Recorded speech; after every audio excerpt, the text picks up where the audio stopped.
бүр байдаг. Клубүүдийн нэг. За буй нэмэх зүүн зүгүрт. Өнөр үдний эсрэг тоглоо төв дамжуулалт оновчтой ирсэн. За Наото.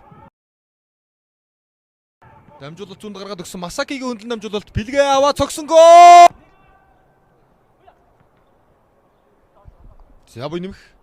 Буйнагийн дамжуулалт зүүнд гаргаад өгсөн. Тайго. За цаагуур нь гүйсэн Масакитай хайсан да. Масакигийн дамжуулалт ороод ирсэн. За хэрвээ илүү гарч чадах юм бол ховдын хувьд бол харин Стаяг нэг нам сайн хамгаалж оноогоо өргөж байгаа хараад тэгээд алсын дамжуулалтыг өгсөн. Оновчтой дамжуулалт олж өгч чадсан. Баа.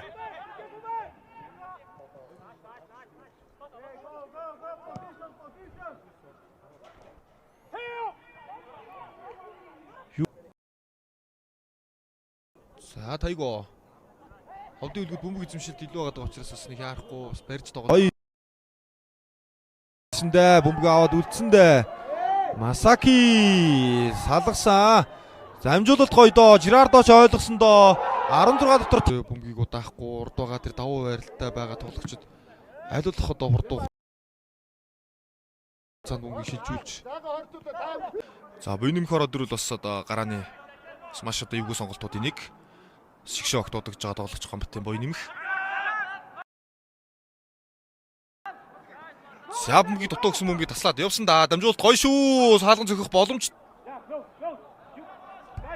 За Брүдержийн инхилэг гэж Тов Бронкосог яг одоо гол хорыг нь хариулж тоглож байгаа да. Ерөнхийдөө төвийн хагас хамгаалагч, товтлох чиглэлийн хагас хамгаалагчийн байрал дээр төлөв тоглодог.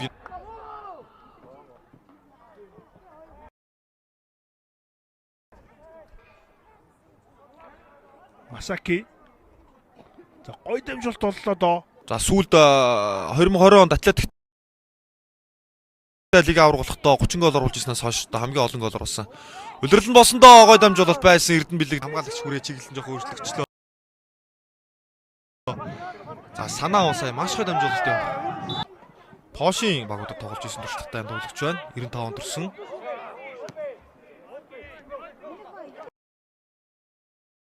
Тимур Машарипов гэж одоо тамирч байна. За сүлд эрдэндээ тэрийг торгуулийн цохилтын алдаа алсан лээ. Лүлчлөө. За сая бас инхэлэг тэр бөмбөг тасалж ороод Жирардог оруулдаг гол бас жоохон тэгвэл голд эрсдэлтэй үлдээсэн. За Масаки ороод ирсэн. Масаки үлдээсэн. 9 очор алган зогсоо.